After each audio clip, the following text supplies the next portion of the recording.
நுழைஞ்சதுலேருந்து எனக்கு அப்படியே பார்க்குறேன், இந்த இடம் தானே நடந்திருக்கும், நடக்காத இடம் இல்லை. இன்னைக்கு வந்து அங்கேருந்து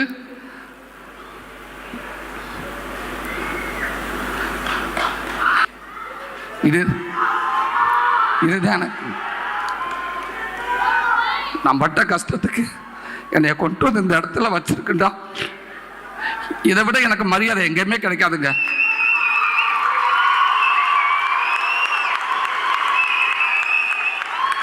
காமெடியன்ல இருந்து ஹீரோவா சூரியன் வந்ததுல எந்த ஆச்சரியம் இல்லை. ஏன் தெரியுமா? அது ஒரு முதற் பரிணாமம் இல்ல.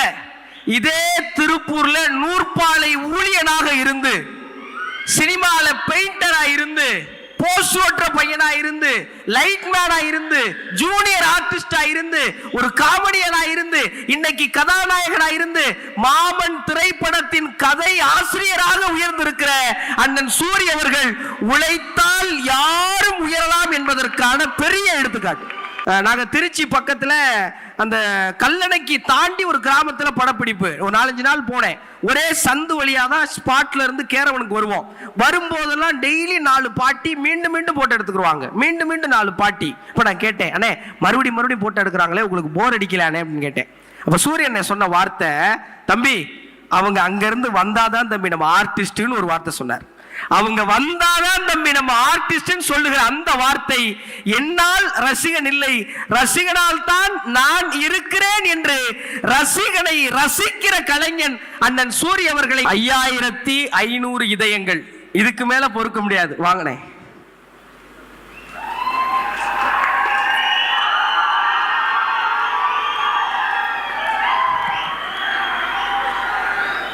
என்ன பெத்தார்களா?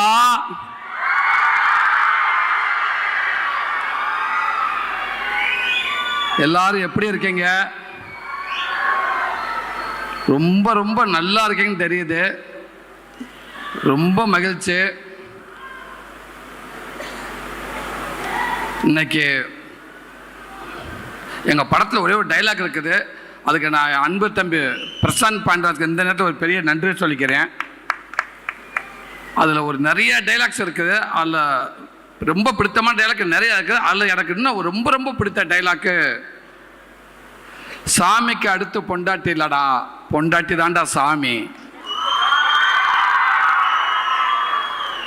அந்த சாமிகளுக்கு இன்னைக்கு அன்னையர் தினம் நல்வாழ்த்துக்கள். அதுக்கப்புறம் நமக்காகவும் நம்ம குடும்பத்துக்காகவும் இப்போ வரைக்கும் தான் குடும்பத்தை நினைக்காம போராடிக்கிட்டு இருக்கிற நம்ம இராணுவ வீரர்கள், நம்ம சாமிகளுக்கு எல்லாரும் எழுந்து நின்று ஒரே ஒரு கைதட்டி அவங்க மரியாதை செஞ்சு நல்லா இருக்குன்னு நினைக்கிறேன்.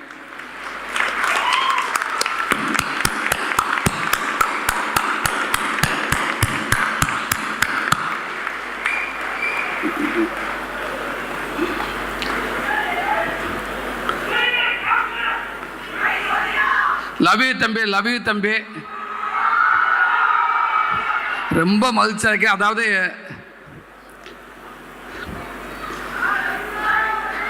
எனக்கு மாதிரி எமோஷன் ஆகுது. நான் அழுதும் இருக்க கடவுளே தாயே.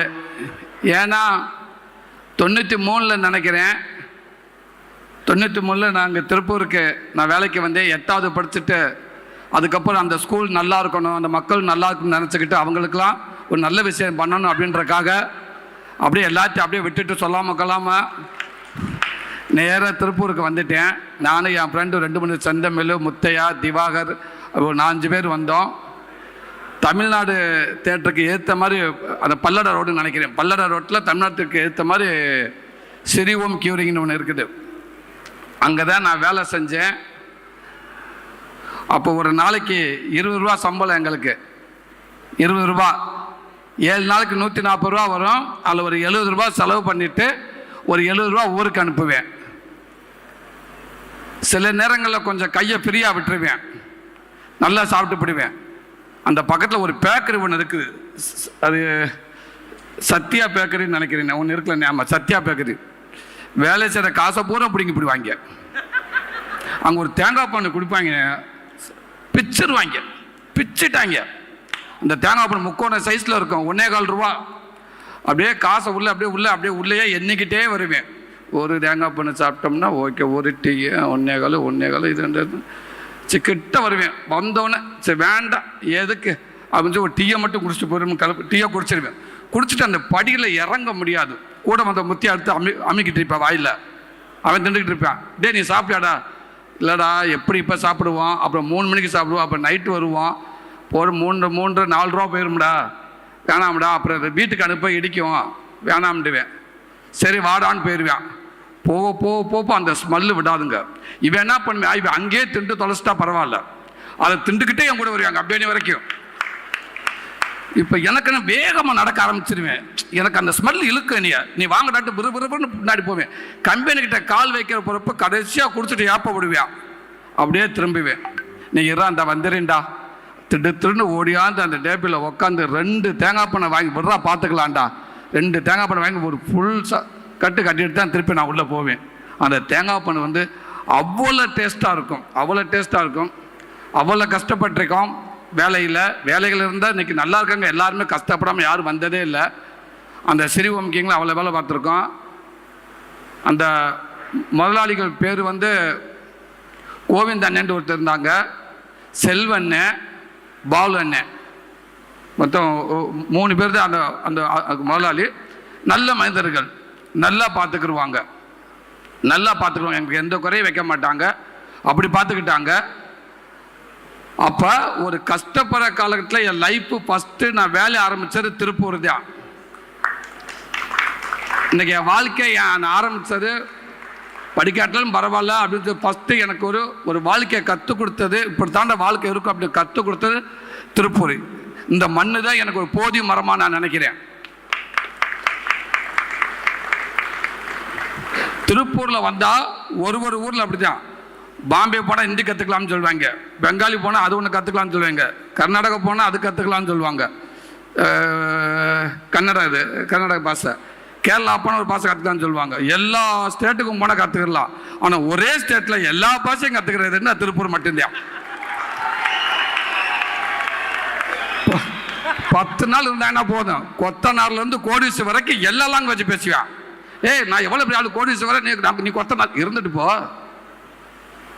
போ எல்லா லாங்குவேஜ் நான் பேசுவேன். எல்லா லாங்குவேஜ் பேசுவாங்க. சொல்லுவாங்க திருப்பூரில் ஒருத்தன் போய் வாழ முடியாதவன் இந்த உலகத்தில் எங்கேயும் வாழ முடியாது.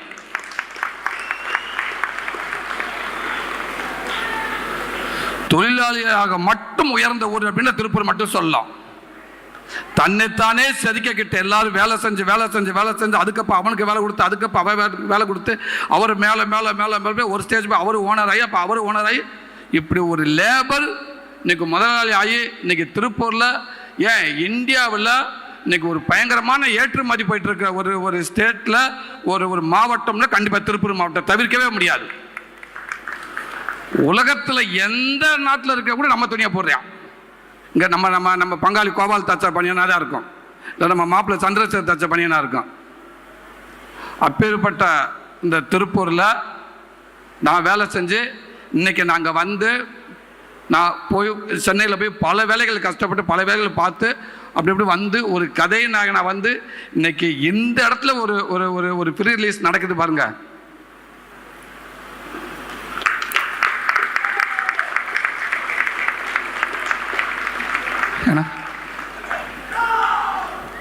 எனக்கு இதை விட வேற எதுவுமே இருக்காதுன்னு நினைக்கிறேன்.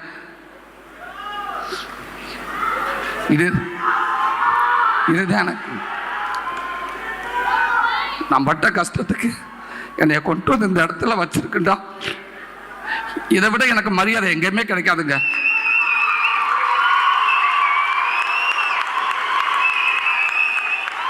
அந்த ஊருக்குள்ள ஃபஸ்ட்டு திருப்பூர் சுப்பிரமணியன் அந்த தியேட்டருக்குள்ள நுழைஞ்சதுலேருந்து எனக்கு அப்படியே பார்க்குறேன், இந்த இடம் தானே நடந்திருக்கும், நடக்காத இடம் இல்லை. இன்னைக்கு வந்து அங்கேருந்து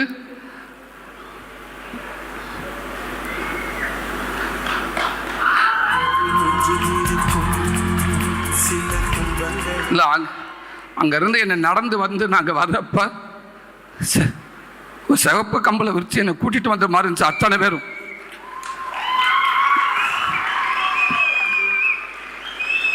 நானாக வரல, என்னை எல்லாரும் என்னை கைதட்டி விசிலடிச்சு என்னை எல்லாரும் கூட்டியாந்து மேலே விட்டு போன மாதிரி இருக்குது. நீ நில்றா, உனக்கான மேடைடா, நீ நிற்காம யாருடா நிற்கிறது, நீ நில்றா, நாங்கள் இருக்கோம்டான்னு சொல்கிற மாதிரி இருந்துச்சு. ரொம்ப ரொம்ப நன்றி. இந்த மண்ணும் இந்த மக்களும் என் வாழ்க்கையில் எனக்கு எத்தனை ஊரில் எத்தனை மக்கள் எனக்கு எவ்வளோ எனக்கு உதவியாக இருந்தாங்களோ அதே மாதிரி இந்த மண்ணும் இந்த மக்களும் என் பிள்ளைகள் என் சந்ததி வர வரைக்கும் இந்த தொடர்பு இருக்கும்னு நான் நம்புகிறேன். இந்த ஆசீர்வாதம் இருக்கும்னு நான் நம்புகிறேன். அது பாருங்க, யதார்த்தமே அமைதி பாருங்க. எங்கெங்கேயோ இது ஒரு ப்ரீ ரிலீஸ் பண்ணுறோம் இந்த ஈவெண்ட்டு. ஆனால் இங்கே வந்து ஒரு வாரத்துக்கு முன்னாடி தான் டக்குன்னு ஒரு முடிவாச்சு. அப்போ அன்பு தம்பி எல்லாரும் சொல்கிற மாதிரி உதயசங்கர் மிகப்பெரிய ஒரு உத்தியத்தில் இருக்காப்புல, மிகப்பெரிய ஒரு இடத்துல இருக்கார். அவர் ஒரு உயரத்தில் அப்படி ஒரு போஸ்டிங்கில் இருக்கார். எனக்கு அதை சொல்லாமல் வேணான்னு கூட தெரியல. அப்படி ஒரு போஸ்டிங்கில் இருந்துக்கிட்டு நாட்டில் எல்லாத்துக்கும் தெரியும், நம்ம தமிழ்நாடு மட்டும் இல்லை எல்லாத்துக்கும் தெரிஞ்ச ஒரு போஸ்டிங்கில் இருக்காரு அந்த தம்பி. அந்த தம்பி இல்லை, என் தம்பி எனக்காக இந்த படம் உறவுகள் சார் இந்த படத்தை கொண்டு சேர்க்கணுன்றக்காக ஒரு 10 நாளாக அவன் தூங்கவே இல்லை. அவ்வளோ வேலை செஞ்சுட்டான் மனுஷன். அவ்வளோ என்னது, எல்லா காலேஜ் ஓனரும் அவ்வளோ க்ளோஸ் ஃப்ரெண்டாக இருக்காங்க, அவ்வளோ க்ளோஸ் ஃப்ரெண்டாக. அத்தனை எப்படி தம்பி இவ்வளோ பேர்த்த சம்பாரிச்சிங்க? ஒன்றுமே இல்லை, அவன் அன்பு தான். அவன் அன்பால் மட்டும்தான் அவ்வளோ பேர்த்த சம்பாரிச்சிருக்காங்க. அப்படி கோயம்புத்தூருக்கு வந்தப்போ திடீர்னு கேட்டப்ப இந்த நெஃப்ட் இந்த டீம் இந்த காலேஜ் உறுப்பினர்கள் அண்ணன்களை கேட்டப்ப உடனே ஓகே சொல்லிட்டாங்க. ஒரு வருடத்துக்கு நினைக்கிறேன், வாங்க உங்களுக்கு பண்ணாமல் யாருக்கு பண்ண போகிறேன், நம்ம ஊருக்கு வாங்க, நம்ம மக்களை சந்திங்க, அதுக்கு நான் என்ன வேணுமோ பண்ணித்தரோம் அப்படின்ட்டு சொல்லி உடனே ஏற்பாடு பண்ணாங்க. இப்படி ஒரு வாய்ப்பை கொடுத்த அந்த அன்பு உள்ளங்கள் ராஜா சண்முக அண்ணன், மோகன் சார், மறக்கவே மாட்டேன் சார். நான் இந்த படத்தை தாண்டல சார், இந்த படத்தை விட்டுறங்க சார், இந்த படத்தை மீறி என்னை கொண்டாந்து இப்போ இங்கே நிற்கிறதுக்கான ஒரு வாய்ப்பு அமைந்துச்சு சார். ரொம்ப ரொம்ப நன்றிங்க சார். அதை விட இன்னும் ஒரு சிறந்த விஷயம், இன்னைக்கு ஒட்டுமொத்தமாக தமிழ்நாடு ஒட்டுமொத்த சினிமா அப்படின்டா தமிழ்நாடு தியேட்டர்கள் சங்க தலைவர், சினிமா அப்படின்றாலும் திருப்பூர் சுப்பிரமணியனை தவிர்த்து சினிமா பேசவே முடியாது. அவருக்கு எல்லாமே தெரியும். அவர் ஒரு லைப்ரரி 10 நிமிஷம் உட்காந்துட்டு போனால் ஒரு சினிமாவத்தை எடுக்கும் நினச்சி வரவன் இல்லை வேண்டாம் யோசிப்போம், எடுக்க வேணாம் நினச்சவன் இல்லை சரியாக எடுக்கலாம், இல்லை பணம் இப்படி போட்டால் அந்த பணம் வரும், இப்படி போனால் அந்த பணம் வராது. ஒரு சினிமாவை பிரித்து மேய்ச்சிடுவார். அவ்வளோக்கு அவர் இன்னைக்கு சூப்பர் ஸ்டார்லேருந்து எல்லாருமே வந்து ஒரு அப்பப்போ அவருடைய இன்டர்வியூவாக இருக்கட்டும் எதுவாக இருக்கட்டும் அவருடைய பதிவை உடனே அதை பார்க்க தோணும். அவர் என்ன சொல்லியிருக்காரு, இன்னைக்கு திருப்பூர் சுப்பிரமணியன் என்ன சொல்லியிருக்காரு, அப்படி ஒரு மிகப்பெரிய மனிதர். சினிமாவை நேசிக்கிறாரு. அன்புத்த முத்துக்குமார் சொல்கிற மாதிரி சினிமாவை நேசிக்கிறதில்லைங்க, அந்த ஸ்ட்ரெயிட் ஃபார்வர்டு. மகேஷ் நண்பர் சொன்ன மாதிரி ஸ்ட்ரெயிட் ஃபார்வர்டு, எதுவாக இருந்தாலும் பட்டுன்னு சொல்லிடுவார். அவர் இன்டர்வியூ பார்க்குறப்ப கொஞ்சம் பயமாகவும் இருக்கும். ஐயோ என்ன சொல்ல போகிறாரு தெரியல, யாரை சொல்ல போகிறாரு தெரியல, எந்த துறையை சொல்ல போகிறாரு யோசிக்கவே மாட்டார்.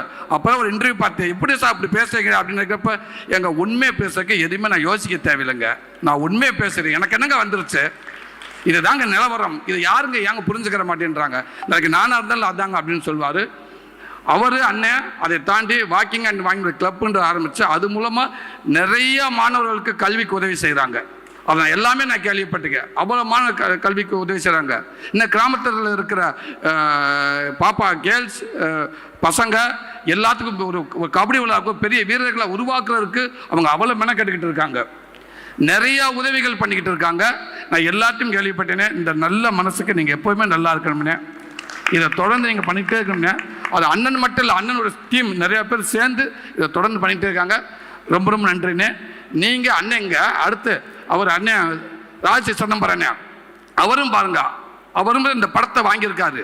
இந்த படம் ஆரம்பித்த 2.5 மாதத்துக்கு முன்னாடி அப்போ தான் எடுத்திருக்கோம். ஒரு 20 நிமிஷம் தான் அந்த ஃபுட்டேஜ் எடுத்திருக்கோம், அவ்வளோதான் இருக்கும். 20 நிமிஷம் 15 நிமிஷம் மாதிரியா அதை எடிட் பண்ணி ப்ரொடியூசர் காட்டுறாரு அவர்கிட்ட. இன்னைக்கு ஒரு படம் பல கோடி போட்டாலும் அதை எடுத்து முடித்து ரிலீஸ் ஆகிற வரைக்கும் அது உண்மைக்கு சொல்றேன், அது மாதிரி ஒரு வேதனை உலகத்தில் யாருக்குமே கிடைக்காது. நம்ம சினிமான்னு அசால்ட்டாக சொல்கிறோம். எப்படி ஒரு குழந்தைய, ஒரு கணவனை, ஒரு அக்காவோ, ஒரு தங்கச்சியை வந்து ஒரு ஹாஸ்பிட்டலுக்கு எமர்ஜென்சி வார்டுக்கு உள்ளே இருக்கிறப்போ ஒரு குடும்பமே கும்பிடாத சாமியை வேண்டிக்கிட்டு நிற்கிறோமோ, அதுதாங்க சினிமா. அதுதான் சினிமா. அந்த சினிமா ரிலீஸ் ஆகிற அன்னைக்கு பணம் போட்டவன், வட்டிக்கு வாங்கினவன், 4 கோடி 10 கோடி 20 கோடி வட்டிக்கு வாங்கின மனுஷன் அந்த படத்தை எடுத்துட்டு அந்த மொதல் ஷோ உங்ககிட்ட இருந்து வருது பார்த்தீங்களா, அவன் எவ்வளோ பெரிய ஆளாக கிட்ட 50 கோடி 1000 கோடியாக இருந்தாலும் அந்த மொதல் ஷோ தான் ஆப்ரேஷன் தியேட்டர். அங்கே டாக்டர் மட்டும் ஒரு ஆளாக வருவார், இங்கே 1500 டாக்டர் வருவாங்க தியேட்டரை விட்டு வெளியில். அப்படியே பதட்டத்தோட உச்சமாக இருக்குமுங்க. அப்படி வந்து படம் நல்லா இருக்குங்க, பார்க்கலாங்க, சூப்பர் அப்படின்னு சொன்னப்ப அந்த குடும்பம், அவர் வீட்டில் அவர் மனைவியிலேருந்து குழந்தை எல்லாமே விளக்கேற்றிட்டு இருப்பாங்க சாமிக்கு. கடவுளே, இந்த குடும்பமே அந்த டிவியை பார்க்குங்க, இன்னைக்கு செல்லை பார்க்குதுங்க, அந்த பணம் போட்ட குடும்பமே பார்க்குது, ஐயோ எப்படின்னு. அவ்வளோ கடினமான ஒரு இதுங்க. அப்படி இருக்கப்ப அந்த 20 நிமிஷம் ஃபுட்டேஜை பார்த்த உடனே மிகப்பெரிய ஒரு தொகையை கொடுத்து படத்தை வாங்கிட்டாரு. 20 நிமிஷம் படம் பார்த்தாரு, இந்த படத்தை வாங்கிட்டாரு. அது அண்ணே உங்கள் நம்பிக்கை மிகப்பெரிய நம்பிக்கை அண்ணே. அவர் தொட்டதெல்லாம் ராசிங்கிற மாதிரி சமீபத்தில் அவர் வாங்கியிருக்க அத்தனை படங்கள் எல்லாமே வெற்றி தான். ரொம்ப ரொம்ப நன்றிங்கண்ணே. அப்போ திருப்பூர் சுப்பிரமணிய அண்ணே இருக்காங்க, இங்கே எதாட்டமே நடந்தது. அவர் அண்ணே இருக்கா, சிதம்பரம் அண்ணே இருக்காரு. இங்கிட்டு நம்ம டைரக்டர் ரவிக்குமார், அவர் அன்பத்தி முத்துக்குமார் சொல்லும்போது ஒரு சயின்ஸையும் எமோஷனலையும் ஒன்றா மிக்ஸ் பண்ணி நமக்கு அப்படி ஒரு படத்தை கொடுத்த ஒரு மனுஷன். எனக்கு ரொம்ப பிடிச்ச இயக்குநர்கள் ரவிக்குமார் சார், ரொம்ப பிடிக்கும், ரொம்ப பிடிக்கும். இந்த படம் டைரக்டர் பார்த்துருக்கலாம், எடுத்த வரைக்கும் நான் பார்த்துருப்பேன், அவ்வளோதான், கேமராமேன் பார்த்துருக்கலாம். அதுக்கப்புறம் ஒரு 20 நாளுக்கு முன்னாடி அந்த படத்தை நான் அவர்கிட்ட போட்டு காட்டிட்டேன். நான் அவர் படத்தில் நடிக்கவே இல்லை, ஆனால் எனக்கு ரொம்ப பிடிக்கும் அவரை. அவர் ரொம்ப நேர்மையான ஒரு மனுஷன், கரெக்டாக பேசக்கூடியவர். அவரை கூப்பிட்டு இந்த படத்தை நீங்கள் பாருங்கள், ஏதாவது சரி பண்ணணுமான்னு கேட்டேன். அந்த படத்தை பார்த்துட்டு அவர் அப்படி ஒரு ஸ்லாய்ச்சை சொல்லிட்டு போயிட்டார். படத்தை நடித்தவங்களும் சரி, எடுத்தவரையும் சரி, படத்தை இயக்குனரையும் அவ்வளோ சொல்லிட்டு போயிட்டார். அப்போவே எனக்குலாம் பாதி ஒரு வெயிட் குறைஞ்சிருச்சு. பரவாயில்ல, இந்த மனுஷன் அவ்வளோ ஈஸியாக சொல்ல மாட்டார் மனுஷன் அப்படின்ட்டு கரெக்டாக சொல்லக்கூடிய ஆள். ரொம்ப ரொம்ப நன்றிங்க பிரதர். ஸோ எதுக்கு சொல்ல வந்தீங்கன்னா, இவரும் திருப்பூர் அண்ணன், சினிமாவின் இன்னைக்கு மிகப்பெரிய ஒரு அவரும் திருப்பூர் அண்ணனும், சிதம்பரம் அண்ணனும் திருப்பூர், நானும் திருப்பூரில் வேலை செஞ்சுருக்கேன். இது இந்த விளக்கு மேலே ஆணையர் எதிர்பார்க்கவே இல்லை. எல்லாமே ஒரு விதத்தில் வந்து இந்த திருப்பூர் வந்து கனெக்ட் பண்ணி வச்சு வருங்க.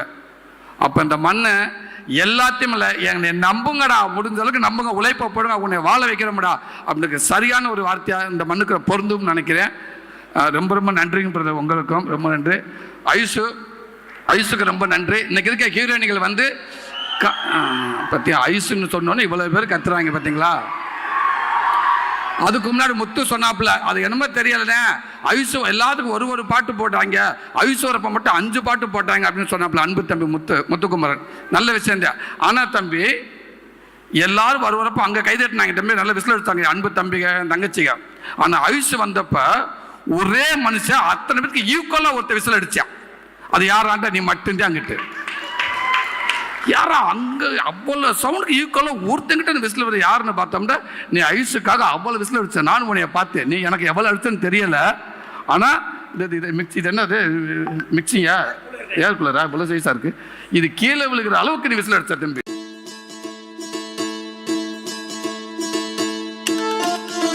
அப்படி பரவாயில்ல, நல்ல விஷயம் தான் தம்பி என்ன. ஸோ அப்படி ஒரு ஹீரோயினி இந்த கதையை சொன்னோன்னு நான் டேரக்டர் கேட்டேன், ஹீரோயினி கதை சொல்லியாச்சு என்ன சொன்னாங்க, ஆனால் கதை கேட்ட இந்த கதையை நான் பண்ணுறேன்னு சொல்லிட்டாங்க அப்படின்ட்டு. உண்மைக்கு இன்னைக்கெல்லாம் ஒரு ஹீரோயினி கிட்ட கதை சொல்லி இல்லை ஓகே பண்ணல சாதாரண விஷயம் இல்லைங்க. ஏன்னா பாதி பேர் இந்தியில் இருக்காங்க, இங்கே நம்மளால போய் உட்காந்து கதை சொல்கிறப்போ அவ்வளோதான். அது ஒரு 10 நிமிஷத்துக்கு மேலேயே சரி பேசாமல் என்கிட்ட யாராவது வர வச்சுருவோமா, ஹிந்தி தெரிஞ்சவங்கள, இல்லை ஒவ்வொரு லாங்குவேஜும் ஒவ்வொரு ஹீரோயின் இருக்காங்க. சில பேர் தமிழ் தெரியாது, அப்போ அவங்க கதை சொல்ல புரியுற கஷ்டம். சில பேர்கிட்ட இங்கிலீஷ் தெரியும்.